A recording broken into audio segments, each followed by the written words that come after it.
Vamos ao Guerra Fria desta noite, uma conversa que junta Jaime Nogueira Pinto e Fernando Rosas e que hoje nos junta aqui também nesta quadra de Natal, num tempo sem tempo, que remonta ao tempo, a tanta história, a tantas tradições. Começo por si, dou aos dois as boas-vindas e um bom Natal a ambos, obviamente. Obrigado. Começo por si, Fernando Rosas, um homem que é ateu e que celebra o Natal ou não?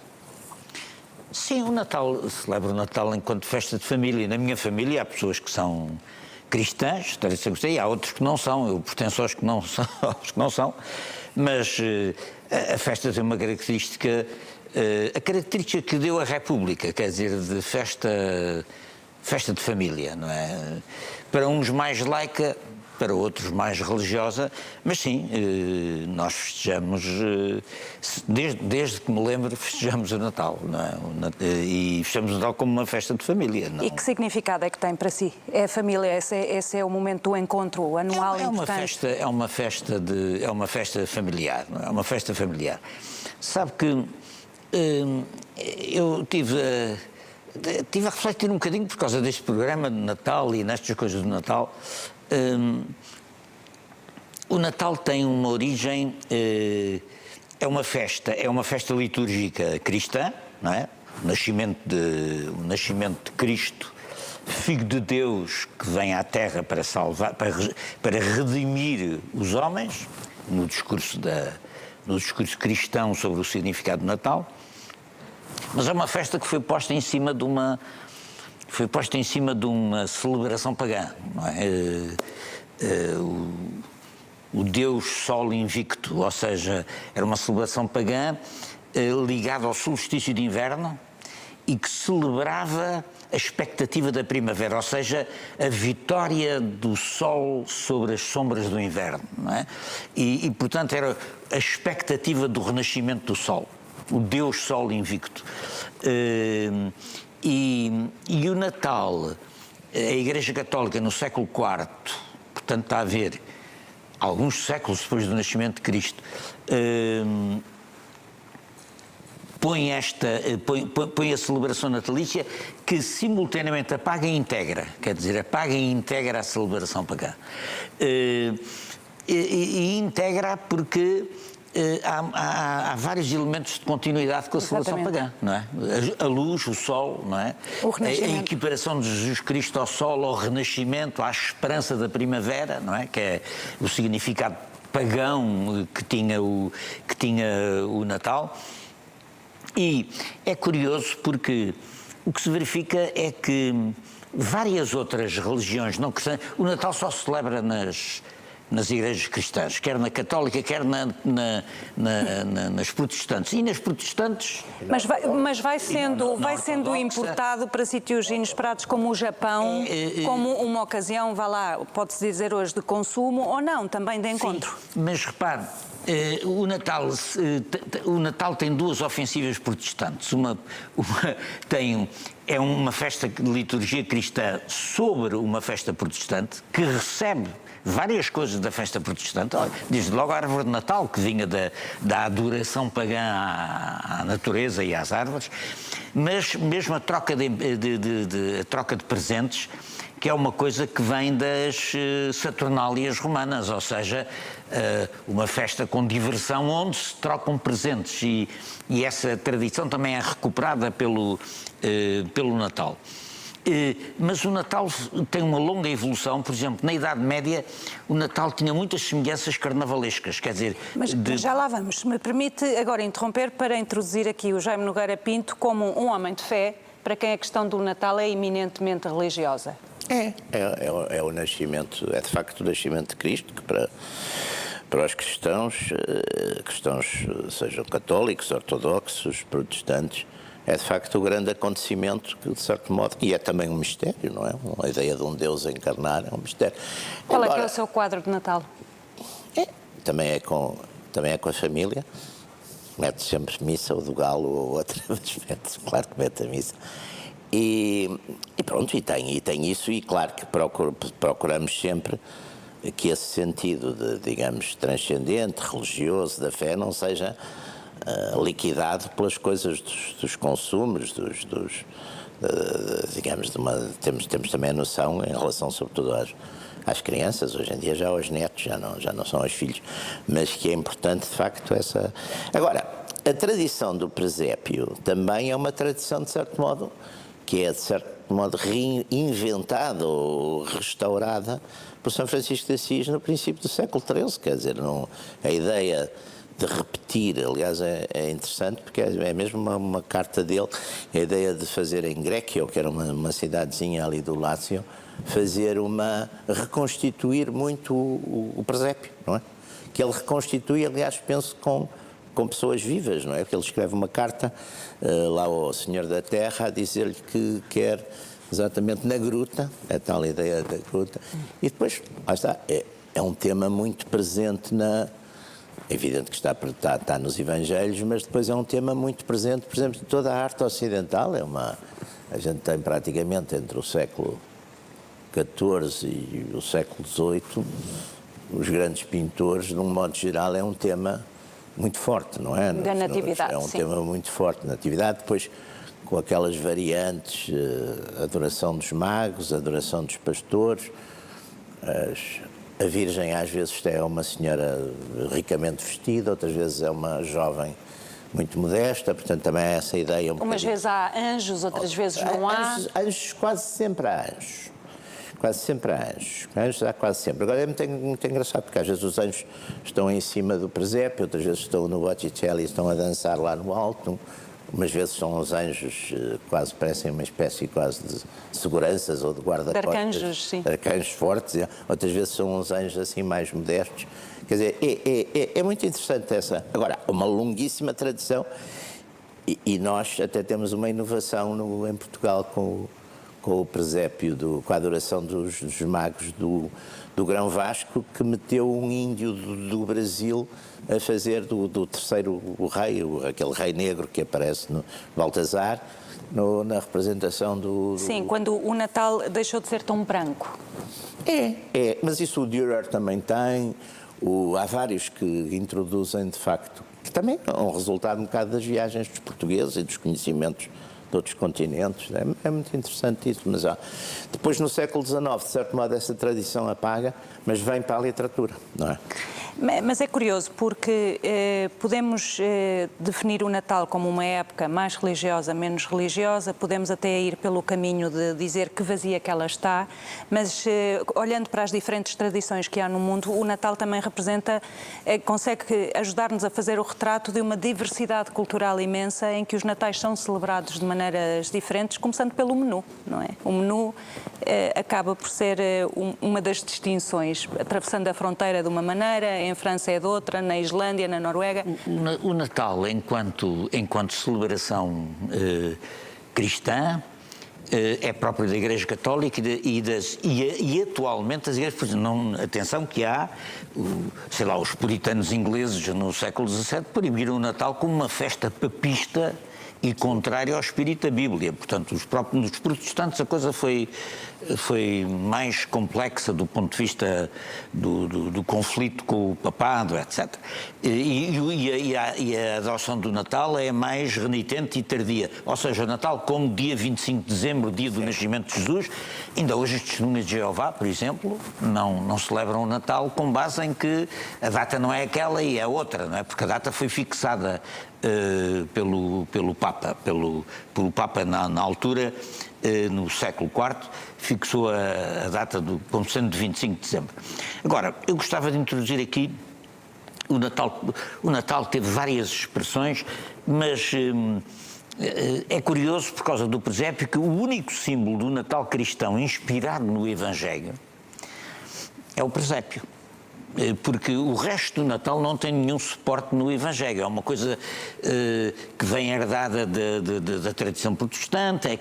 Há aqui um sincretismo cristão que incorpora incorpora tradições protestantes. Queres tu dizer? Pagãs. Desculpa, tradições pagãs a árvore de Natal, os presentes, a luz, o renascer da luz, que era próprio dessa tradição da festa do Deus invicto romana, mas no século XIX a Igreja normaliza um pouco o discurso de Natal como uma festa de família vocacionada para as crianças, não é? Porque o Natal também tinha, na Idade Média, teve tributos carnavalescos, não é no sentido depreciativo, é no sentido de válvula de escape, quer dizer, como eram os carnavais do antigo regime. De festa. E isso foi, a certa altura, foi um pouco normalizado no século XIX. Agora, o que eu acho, e para falar um pouco de política em matéria de Natal, é que sempre achei como interessado e leitor do fenómeno da história das religiões, que há entre este discurso do século XIX normalizado do Natal como festa da família, festa da tranquilidade, da unidade, da fraternidade, há um enorme contraste entre este discurso normalizado, religioso normalizado sobre o Natal, e a própria vida de Cristo, a vida tal como ela é descrita, porque é uma vida atribulada de luta e de morte, ou seja, Só no fim, só nos últimos 3 anos. Exatamente, quer dizer, mas ao fim de 33 anos é crucificado como... Sim. É crucificado como dissidente do Império Romano. E isso influencia o cristianismo primitivo, ou seja, o cristianismo primitivo é uma forma de combate e de resistência ao domínio romano e à desigualdade. Sim, sim. E à desigualdade, não é? E esses elementos foram, no século XIX, começaram a ser apagados por uma outra ofensiva pagã, mas diferente, que é a ofensiva pagã do capitalismo. Ou seja, de repente, no século XIX e nos Estados Unidos, nomeadamente, o Natal sobrepõe-se ao presépio. Ou seja, o Pai Natal sobrepõe-se ao presépio. De repente, aquele Pai Natal, que é uma invenção nova-iorquina, praticamente, inspirada na tradição também. Não é nórdica, deve ser. Sim, mas inspirada nos holandeses e na tradição dos Países Baixos. Sim. É uma espécie de símbolo do consumo. E eu acho que essa ofensiva consumista à volta do Natal, por exemplo, na atualidade, é profundamente contrastante com aquilo que é a mensagem atual do Papa Francisco. Claro que é. Muito contrastante. Claro que é. Quer dizer, o Papa Francisco é um peregrino que anda pelos locus mundi, pelos locais do mundo onde há toda a forma de desagregação e de ataque aos direitos humanos, a pobreza, a miséria, a fome, etc. E o Natal tornou-se uma espécie de grande festival consumista, sobretudo nos países mais ricos, mas não só nos países. E, portanto, há uma espécie de segundo protestantismo. Houve o primeiro protestantismo popular, e esse, aliás, interessante, e há um segundo protestantismo que vem desta mercantilização do Natal, que me parece estar hoje em profunda contradição com o que é a mensagem papal. Mas, ao mesmo tempo, independentemente da figura particular deste Papa, a Igreja foi sempre mantendo este conjunto de tradições no maior rigor. Quer dizer, isto escapou completamente ao controlo. Sim, mas quer dizer, vamos lá ver, a Igreja também é curioso. Porque a Igreja também... As práticas que à partida nessa tradição dos natais, é muito curioso. Há bocadinho é muito interessante olhar, por exemplo, para as representações. Normalmente se chamava a adoração dos magos, a adoração dos pastores, e quase todos os grandes pintores fizeram isso. E lá está, por exemplo, no tipo de representação. Por exemplo, aliás, é o Caravaggio que inicia um bocadinho, numa altura, uma espécie, uns natais de la povertà, quer dizer, são os pobres, são os pastores, que aliás é um contraste muito na história da Igreja Católica. Há, de certo modo, um contraste entre uma igreja de base, uma igreja dos cristãos primitivos, é uma igreja muito do Sermão da Montanha, e depois uma certa tensão com a igreja triunfante, constantiniana, a igreja estatal, poder político também, poder estatal, igreja oficial. E essa, enfim, para nós que acreditamos, para os que acreditamos, é evidente que isso se concilia, se explica, tudo isso tem. Agora, de facto, no século XIX, praticamente, por exemplo, desaparece.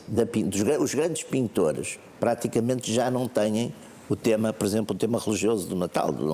Mas em contrapartida, por exemplo, o Dickens, naquele famosíssimo Conto de Natal, não é? Que é muito interessante, porque castiga o Scrooge, é um avarento. Sim. E é castigado, o Scrooge é castigado e tem oportunidade de se redimir, não é? Que é muito importante. Ele vê os natais passados, presentes e os futuros e ele arrepende-se. E arrepende-se e muda, portanto a história acaba bem. Depois sei lá, Tolstói também tem um conto muito bonito sobre o Natal, quer dizer, é um tema que depois passou muito para a literatura, mas muito nessa ideia também de um Deus ou de um Cristo para os pobres, para todos. E outra coisa que eu também acho muito importante, ali o Fernando estava a falar da questão da política, é as tréguas de Natal.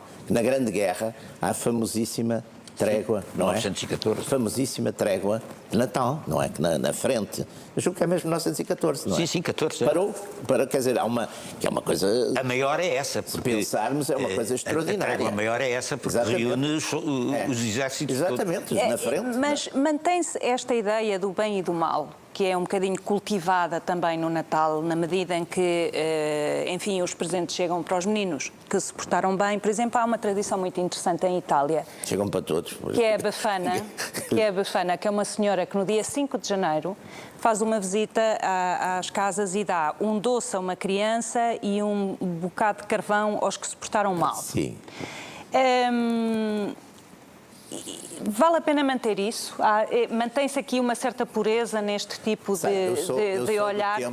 Eu ainda sou do tempo, e o Fernando penso que também és, que a gente deixava o sapatinho, uma bota, uma coisa, e depois de manhã apareciam lá uns... Mas ainda se coloca a questão do bem e do mal ou não? Ou também ela está esvaziada? Também eram as crianças, ninguém vai separar. Eu acho que essa coisa no Natal, ninguém vai se preparar. Ameaçava-se, mas nunca se cumpria. Não me lembro de alguém ficar o espírito inicial do Natal, tal como é apresentado no discurso religioso, é um espírito de renascença. Sim. Não é? Da luz que vence a treva. Porque é uma festa do solsticial, do solstício de inverno. Portanto, finalmente o sol regressa sobre o período das sombras do inverno, não é? E renasce no seu esplendor. Esta ideia, que é a ideia incorporada no Natal cristão, que Jesus Cristo é apresentado como uma espécie de sol que renasce para a humanidade, é uma ideia que me parece ser a ideia central do Natal e renasce para redimir os homens e sobretudo os oprimidos e sobretudo etc. E daí no cristianismo primitivo a ideia cristã, uma ideia de resistência à injustiça, à opressão, à discriminação.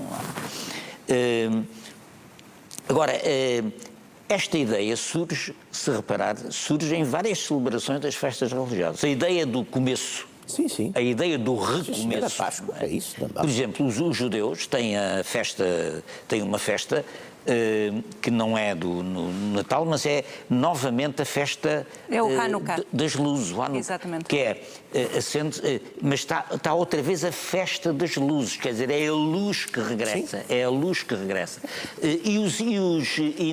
Portanto, o que me diz é que não tem tanto a ver com o bem e com o mal, tem a ver com o balanço, com o balanço, com o fechar contas e recomeçar. E é uma ideia de perdão, quer dizer, regeneração. Se todos fôssemos independentemente de se ter fé ou não. Se todos fôssemos bons, o perdão não fazia sentido nenhum. Aliás, a Igreja, a comunidade dos crentes é também uma comunidade de perdão, quer dizer, é essa a ideia. Claro que depois tudo isso, enfim, é um bocadinho utópico, não é? Nós depois temos a nossa natureza e, portanto, mas é como as crianças, quer dizer, ameaça-se e diz-se que não sei o quê, que não tem, mas depois no fim acaba por haver exatamente essa ideia, que é a ideia de facto de Cristo, luz do mundo, aliás, toda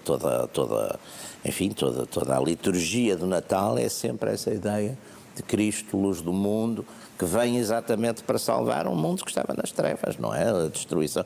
E lá está, na questão da luz dos pintores, o Caravaggio, por exemplo, tem essa luz fortíssima. É muito forte. Como tem o Latour, mas o Caravaggio é fortíssimo nisso, não é? Portanto, essa ideia da luz, da nova luz, não é? Portanto, um símbolo... E muito celestial. É, exatamente. Aliás, por exemplo, já acho que é o Giotto é o Frangélico, também põe um cometa em cima em cima do presépio, que é um presépio assim um bocadinho naif, muito primitivo, mas tem um cometa, quer dizer, coisa de luz fortíssimo, não é? Portanto, essa ideia de Cristo como luz do mundo, não é? Mas hoje o Natal está muito paganizado. Sim, está muito paganizado, mas é curioso observar que como... O Pai Natal sobrepõe-se ao presépio, quer dizer, isto... Sobrepõe-se, e mesmo em sociedades que têm uma prática religiosa bastante intensa, isso também se percebe, ou seja, saindo, viajando, percebe-se que há mais religiosidade do que temos aqui, sim, ou do que imaginamos, mas também o Natal é essa grande mistura da religiosidade e do paganismo, como mas é a natureza humana. Sim, mas há uma mercantilização, quer dizer, o mercado tomou conta do Natal, o capitalismo tomou conta do Natal e organizou o Natal como uma festa de consumo. E isso é muito contrastante com a atual mensagem, sobretudo deste Papa, não é? A atual mensagem da Igreja. Enfim, este Papa é que é mais feliz a passar essa mensagem, talvez. Sim, mas... É mais militante. A Igreja tem... Eu sei que esse problema é ali delicado para o Jaime Nogueira Pinto. Não. O Papa é o meu João. Eu não me entrego à política do Papa, não me preocupa nada. É o meu chefe. Por isso é que eu estou na Igreja e sou católico. Meus senhores, esgotamos o nosso tempo para este Guerra Fria desta semana que dedicamos ao Natal. Quero aos dois desejar uma boa noite e um Feliz Natal novamente e dizer-vos que conto convosco para a semana para falarmos aí sim desse ano novo que vem aí, 2022. Obrigado aos dois e boa noite. Obrigado, boa noite.